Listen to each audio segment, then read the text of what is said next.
Oh, good morning, my stitchy friend. No, I'm lying. It's good afternoon. Holy smokes, I don't know where the day went. It's already getting away from me. Um, yeah, took a little bit of time to get this set up today, but that's okay. Um, Back to using my iPhone. Just as a little FYI, I had gotten a used camera, but yeah, just wasn't quite working to my satisfaction, so back to Amazon it went, and I'm looking at another one. And in the meantime, I'm going to be back to using my iPhone for at least this stitch with me. Now, as you see, you don't see my charming face on the screen today, but what you see is my stitching and pattern keeper. And since I have started experimenting, pretty much experimenting with stitching my rows vertically, which means I'm stitching them, oops, sorry for the shaking, up and down instead of horizontally. So my actual row and zigzag, if you will be going up and down. So I thought I'd make some videos doing that way, and I'm stitching that way as, pardon me, as an experiment. My friend Barb has stitched this way all along, and yeah, virtually has no lines on her piece. Now, we all know, and full disclosure here, we all know that lines come from the tension that you stitch with is a big contributing factor to the lines, as well as when you do full cross versus half stitches and then going back and crossing them. There's many factors that go into if you're going to get a column line or a page line or even a diagonal line. I noticed, and those of you who have been with me for a while may remember, when I finished my Stitchers retreat, I did notice that there were some diagonal lines. Fortunately, when I washed it and pressed it, and when my framer framed it, she was able to pull them out, and they really are barely noticeable hanging on the wall. In fact, hanging on the wall, you don't notice them at all. I know where they are, so, well, we all know how that goes. So I do notice them. But I was thinking to myself then, well, let's do a test of this method because I really haven't done the stitching my rows vertically. And when I think about the line issue, what comes to mind is 9 times out of 10, where is that line that you see? 9 times out of 10, it's either a column line, which is a vertical line. It's a page line, which is a vertical line.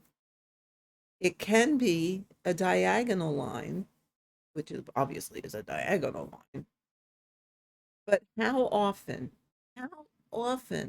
do you see a line horizontally in someone's work?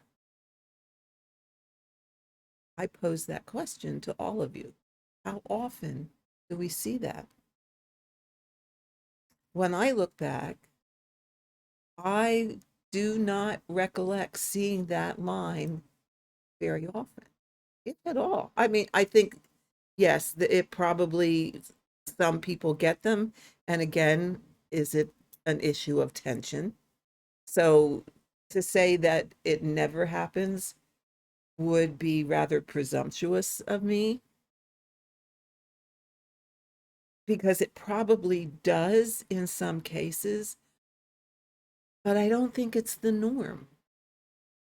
I just don't think it's the norm. Now, someone asked me, and I will repeat this method I first learned about stitching vertically from Brian, and his channel is Blitz Stitch. Okay.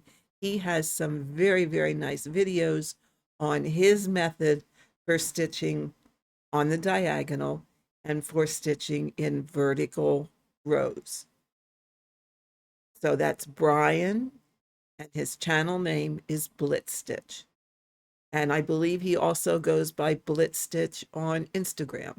So look him up and go back to those videos that he has. He does an excellent job of explaining it. And Brian, if you ever watch these, thank you so much for everything that you do, because you have a great channel also. I truly enjoy watching it every time it's on. So people, check him out. He does some wonderful, beautiful stitching. Oh, such a good channel. So check him out. He's one of my shout outs for today. But he doesn't, to the best of my knowledge, and he certainly can correct me if I'm wrong, but to the best of my knowledge, I don't see lines on his work. So that all got me to thinking, well, is it possible? Is it feasible that we're not getting vertical lines because we're stitching vertically?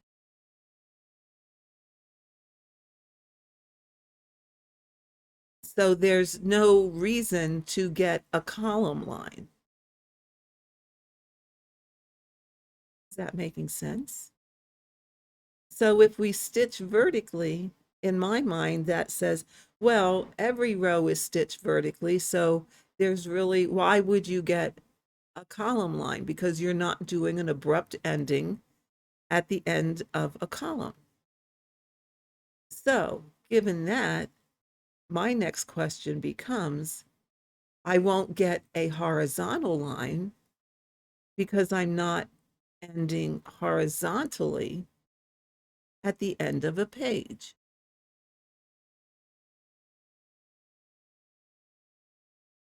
Because my stitches here are gonna keep coming down at the end of a page. So the only, in my mind, and help me with my logic here, folks, let's reason this out together. In my mind, the only line I could possibly get would be a diagonal line. Now, that's staggered. We do know that we could potentially get a diagonal line dependent on our tension. So that's my experiment. That's what I'm doing here, is testing out this method just to see. So if am I going to stick with it this whole project?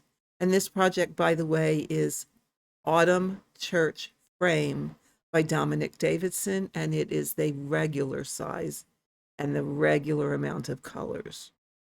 No max color for this girl, and no super size going on here.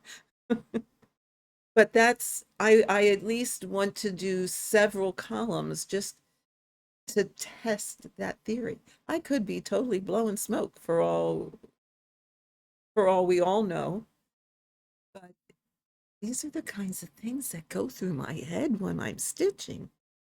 Ah, I sit and, well, and when you sit and think about that, you forget to think about other things.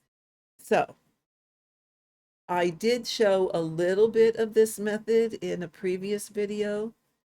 So I thought, okay, let's do some videos where we're working this method, and we're going to explain it a little of what I'm doing as I'm doing it. And pardon a little bit of shaking. It's my You snap that's shaking. I think I have my camera pretty stable. Well, my phone this time pretty stable. Soon we will have a camera. And soon we will get awesomely wonderful pictures. Not that this isn't too bad. It's just a little bit of a, well, ordeal to set up. So I'm going to stitch this star.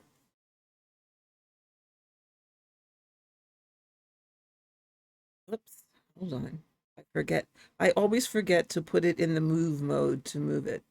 So I'm going to stitch this star here, and then the next place is up here.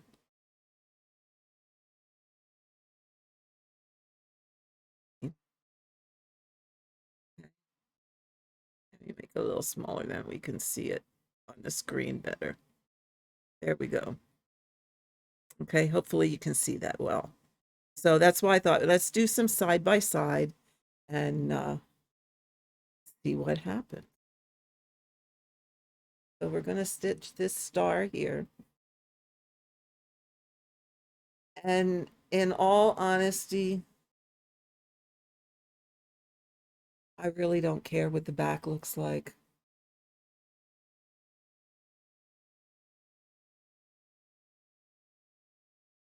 I have this up a little higher in my frame than I or in my stand than I normally do, so a little uncomfortable. So the place we're going to park it is, let's get these out of the way. You can, all right, there's the 2 together, an empty one, 3 together with another stitch on top, and we are going to park on top of that. So you don't always have to count. You use your landmarks that you already have stitched. Now, this method, I need to park in the upper right-hand corner because I started this project in the upper left-hand corner. So to stitch in always coming up in an,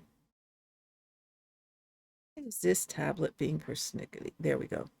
To stitch always coming up in an empty hole, I have to go upper right to bottom left and then lower right to top left so that I'm not coming up in the dirty holes.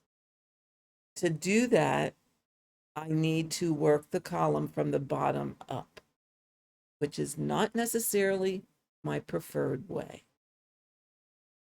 However, sometimes you do what you gotta do. And that would be this time.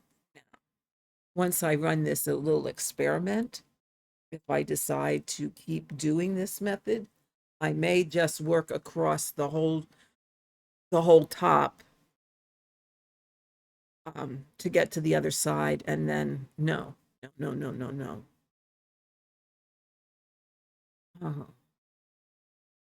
I may just work to another corner where I can do my columns or my diagonals from the top down. And I really have to think about which corner that would be. Because it took me a little bit to wrap my head around which corner or which way I needed to go on this diagonal from this corner, whether it be up or down. And I am a visual person, so I need to see it in order to reason it out. So this one, I'm going to put here. And the next occurrence when we look across is up under, all the way up here, under this thread. Okay, now the closest one, oh, you can't see my finger pointing. That's the only thing with doing these screen shares. The closest one is down closer to the one I just stitched. However, that's another row past where the one up near the top where there's more of a grouping of them is in the next row of stitches. So we're going to mark this one as stitch, and we're going to park it all the way up here. We could park it down here, but then we're missing this one.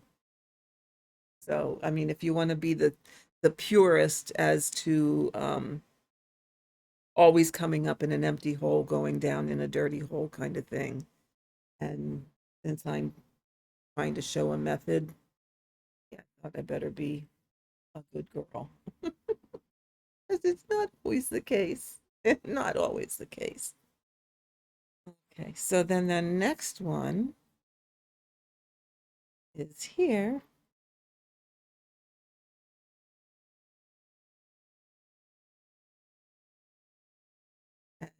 I'm not the I don't know. I tried to do the keeping my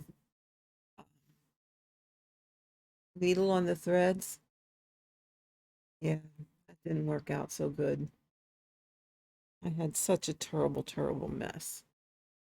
And this one we are going to mark. This is the part that makes me a little nuts, having to move the threads out of the way. That's the reason I give up parking a lot of times, because that gets on my last nerve sometimes. But I'm going to be good. I'm going to hang in there. I'm going to stick with it, at least for the time being. You all know I'm such a fickle pickle when it comes to the way I stitch. And it changes probably on a weekly basis, which gives credibility to the fact that you can change your method within your project as many times as you wish, because you are not going to notice it on the front. The only way you're going to know is to look at the back.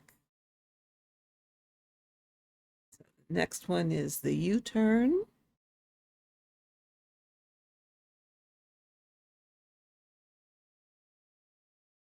Now, normally I do stitch a bit faster than this, but as I said, I wanted to be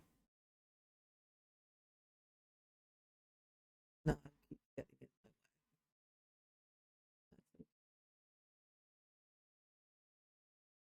it. And then the next one is all the way up here.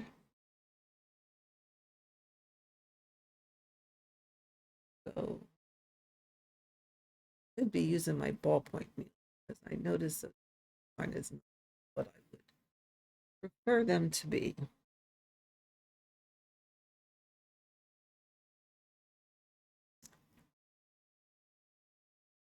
And then the last one on this row is here.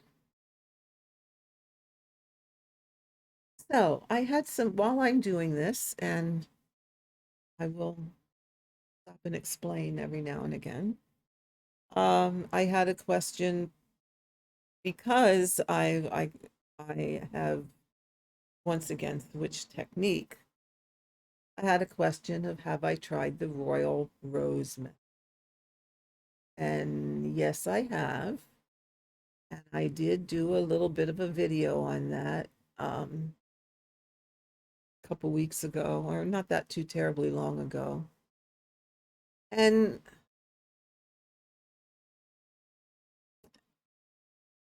again, it's a method out there for people to choose and maybe decide to do if they so desire to do that. For myself personally, because we all know how I get about this, all these things hanging around. Um, It's probably not a method I would do on a long-term basis because, and the primary reason for that is because you're only working two 20 rows by 10 all the way across your project, which then is leaving these hanging at the bottom of every set of 10 rows. This project is 700 stitches wide, which means that's 70 columns across if I were to go the whole way across, which means that 70 sets of threads hanging all the way across. My response to that is, ain't no way. This is about all I can deal with. In fact, what I'm going to do here, because see, it ends up to be a ratty little mess.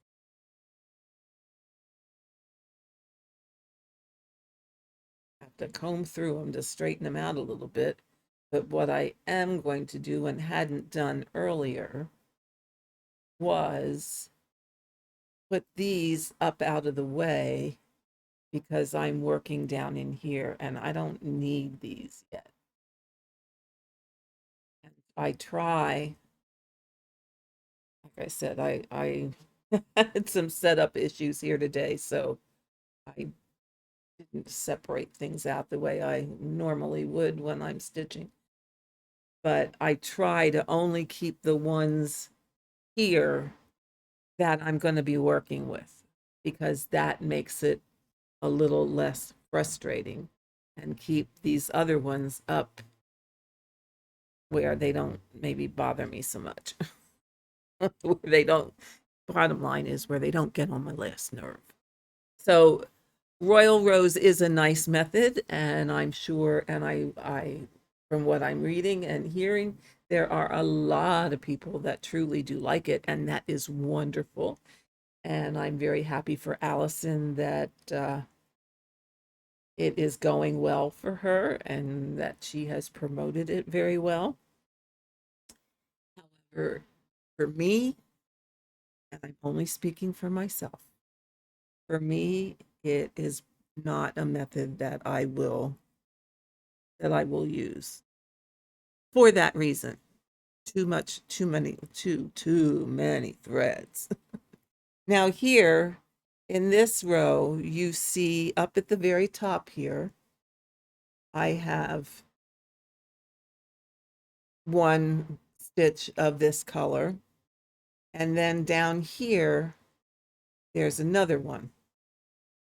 I can do this one of two ways, and this is certainly, again, a personal preference.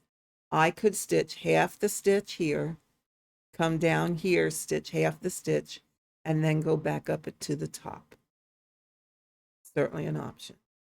I could stitch a whole stitch here, which is probably what I will do. And then what I should have done is put this on a bit bigger Q-snap so I wasn't always bumping this knob here. And then go down and stitch this stitch.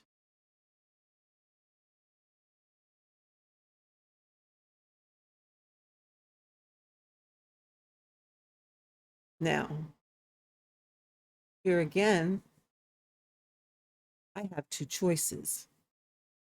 If you look in the next vertical row, I have a stitch down here and I have a stitch up here.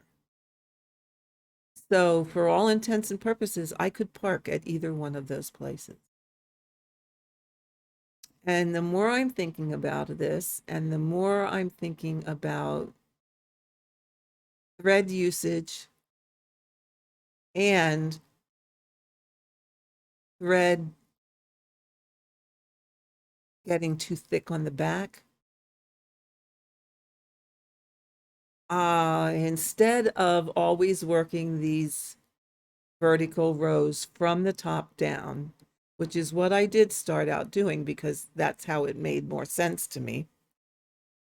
The more I'm working with this now, the more I'm thinking, just like we did on the horizontal rows, let's park in the next closest incident, which means I can park here.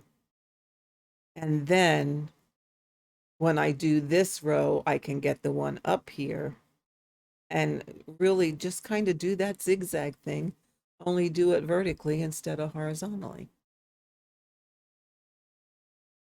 Now, again, this is a method that, as with everything else, you got to take take the information and decide for yourself which is going to work best for you. Make it yours. Make it your own. Come up with whatever whatever feels right for you, whatever works best for you, whatever, most importantly, makes the most sense for you and lets you enjoy what you're doing. Because that's the bottom. That is the bottom line. What makes the most sense? And are you enjoying it? For right now, I am kind of enjoying this method. It's new to me, therefore it's different. I keep bumping things and shaking them, and I apologize for that. So sorry. Um, what was I saying? Oh, I am rather enjoying this, and probably because of the new to me-ness, because I haven't, well, I shouldn't say I haven't ever.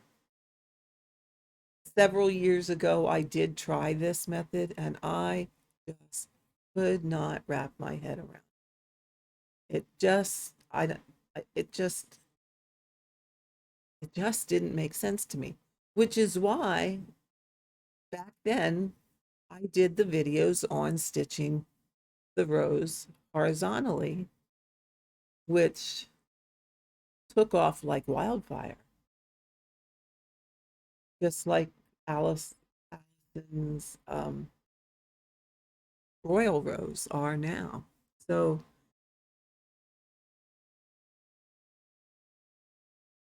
yeah, what can I say? That's how that came about. That's actually how this channel came about. I mean, I had done videos in the past on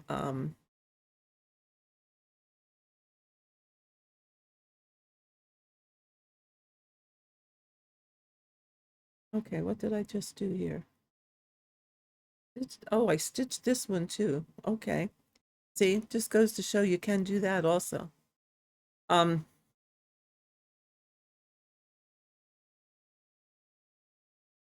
what was I saying? Oh, I had tried it in the past and I just couldn't wrap my head around it. But then, sometimes when you come back to something, it makes sense then. And I don't know why. Is it because of maybe things I've done over the last couple years? Is it because of other ways I've experimented with that I was more open-minded about stitching in a different direction? Because, all the time since I basically taught myself to stitch, I only stitched ever horizontal. Unless it called for me to go vertically to outline something or whatever. But, you know, it was like, well, you can't stitch up and down all the time. That ain't gonna work. Well, yeah, it is. And I think what really might have been the turning point was I had watched videos on stitching in hand. It's to one hand, whether my arm hurts or not. Um, I had watched videos on stitching in hand, and what I was seeing most of the time is that um, people that stitch in hand, a lot of you, I'm not saying all of you, I'm saying a lot of you roll your fabric up in your right hand and you stitch vertically. A lot of you do. And I think the ones that brought that to mind the most is when I watched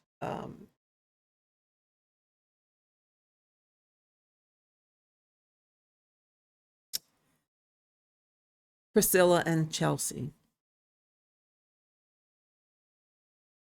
because they stitch holding rolled up in their right hand and stitch up, up and back down, or down and back up.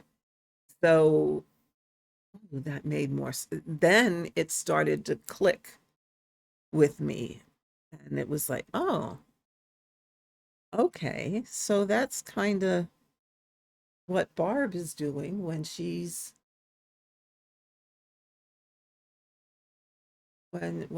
stitching her vertical columns, only she's not stitching in hand. She has it on her U-snap, and she goes down and back up. So finally it clicked, and then finally I actually did a little bit of stitching in hand, just because, well, you guys all know me, I have to try everything. So I tried that and I thought, oh, yeah, that does make it much easier. And then, things kind of fell into place. And I said, well, if that's the case, I can try stitching my full coverage pieces. Oh, it looks like I have that parked here and didn't have it marked. Oh, Bakeba. So we're going to end this thread over here with tacking, because we will get it stitched over, or at least most of it, as we work up. So that's the story of how I came back to this. Now, let's see. I had another question.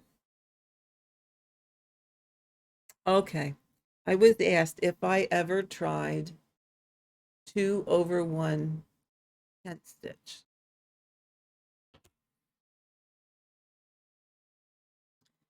And what is it? Have I tried it? And if I didn't like it, what made me go back to full cross? Well, that's another story. Yes, I have tried it. Um,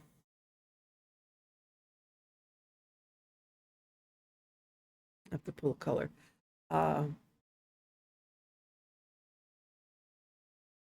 I, how can I say? It isn't that I don't like it. I think I could like it. But what bothers me is the way I was doing the way I did tent stitch was that the tent stitch went in the same direction as my bottom stitch. So for me, those tent stitches always looked unfinished. It looked like, well, you just got lazy and didn't finish your stitch, because it was the same as my bottom stitch. So my bottom stitches go lower left to upper right, which is the way my 10th stitch went. And if you look at this, I cross my stitches. The top stitch goes lower right to upper left. So it always looked undone. Now, I plan at some point on giving it another try. And even though it would feel backwards for me to do it this way, I'm going to try slanting my 10 stitch the other way. So have it go the same direction as my top stitch. And then if we can thread this needle, we'll be cooking gas here. Not liking me. There we go. Oh, there didn't go. Sometimes these ballpoint needles are stinkers. And I'm going to lick it. Oh, yeah.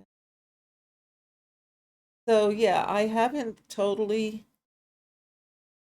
given up on doing 10 stitch. I think I will revisit it at some point down the line. But for now, that's the reason that I don't do it, because it just looks unfinished in my mind. It looks unfinished because and that's the reason, because it's going this direction. This. Yeah. Maybe if you're on small enough fabric, that becomes a mute point. But for me, it just wasn't working. So at some point, and probably what I would do before I'd actually do a project that way is experiment on a scrap piece of fabric before I'd actually venture into doing something, a whole piece, because that would be a bummer to do, to start a whole piece and then not like it and have to rip it all out. And well, you know the drill. So, yeah, it is something I will probably try again at some point. It won't be on this piece. This piece is going to take a long time. I think I did that oh, in Stitch Pal. I put it in there. And what did it tell me? At the rate I was stitching this, it would take me till 2027 or something like that to finish it. So I put, okay, it's 2022, over halfway through. So I said, self, how many stitches a day would you have to stitch in order to finish it? I want to do this. In order to finish it in by 2025. Just for kicks and giggles.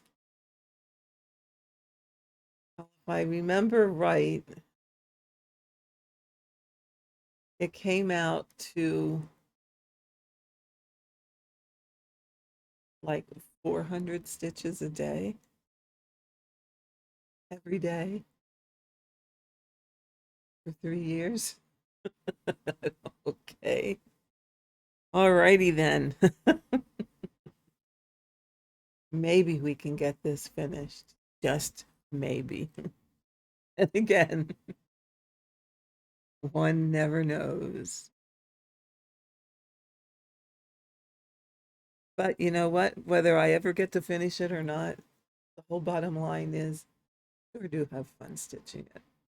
And I sure do have fun recording these Stitch with Me's with you.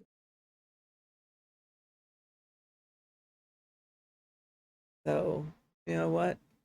It really doesn't become about getting something finished. It's just, okay, we'll work on that. We'll work on that today. And maybe tomorrow we'll work on something else. I still have my daughter's Christmas stocking to work on, which is about half finished. It's somewhere in the neighborhood, give or take 50%. But then, these things call to you and they say,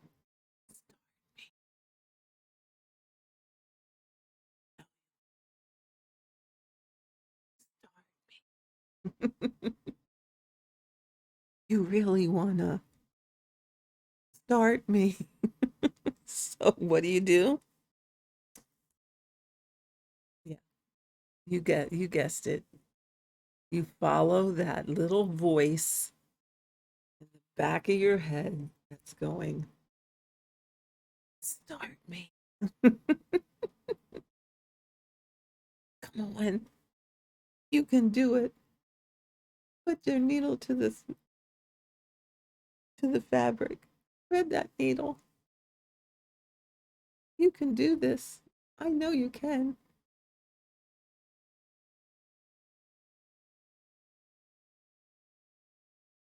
Oh, wait. Where am I here? That one's part. Oh, here it is. Okay. See, sometimes you have to take a step back to figure out just exactly where working. Okay. So, what did we get done here? two, two rows, maybe. This stitching this way is a process, and it's not for speed stitchers. I probably should have parked it way up here, but I didn't. I parked it where you saw. I can move it later if it becomes an issue. Yeah, this method is not for speed stitchers. But again, like I said, it's an experiment. It's an experiment. So, wow, we're looking at almost 45 minutes. So I have one more question for you folks before I call it a day today. But hopefully you get the idea of stitching in vertical rows, that gave you a bit more of a visual on how to do it. I plan on I plan on making this chart a series of coming on and stitching a little bit every couple days maybe, and have you guys follow along with me on stitching this, whether it be using this method, whether it being, oh, okay, we're gonna switch to another method today, or whatever it happens to be, but have you guys follow along with me for as far as we ever get on this project. So I think that would be kind of fun. Um, yeah, Gemma Stitches has been doing that with her project, and I really enjoy her videos too of watching her progress through her piece. So, Gemma, I'm going to steal your idea. I hope you don't mind. I don't think you will. We have different projects. We're stitching them differently, but it is kind of a fun thing to come on and chat with people and get things done. So that's the plan. But my one question for all of you is, with the Stitch with Me's, Do you prefer them, number one, pre-recorded, number two, live, and how do you feel about the option of every once in a while have it just to music? So I really would like some feedback on that to see what you guys would like, because I do want to provide the content that all of you would like to see, because all of you have been so supportive and so encouraging of this channel that I want to provide for you those things that make you happy, because this does make me happy. So think about that. Give me some feedback. Let me see. Maybe I can do this. I can put a poll on the community tab for all of you to respond to. If you want to put it in the comments, that would be great. If you are watching, say, on a TV and you can't make a comment, I will also put a poll in on the community tab that you could mark off or check which option or multiple options that you would like to see. So that's, something that we can put out there, because like I said, you guys are awesome. You are wonderful. You are supportive. You're encouraging. And you know what? If it wouldn't be for all of you, I would have given this up a long time ago. But it is fun spending time with you. I enjoy spending time with you. I hope you all enjoy spending time with me. So with that, my friends, I think we will say this is the end of the day, or this is the end of this video, and call it a day. And hopefully the new camera or the next camera I ordered, that hopefully will work the way I would love it to work, will be here on Thursday. So hopefully the next video you see from me, I'll have that all set up, and we'll give it a test run and see how that goes. So until then, my friends, have a great week. Stitch on something you love, and just remember, you know what I always say. And this is for all of you that that would probably go, Karen, you didn't say that at the end of the video. The only rules in cross stitch are the ones you make for yourself. Never forget that. Have a great day. Have a great rest of the week. And I will see you next time. Bye-bye.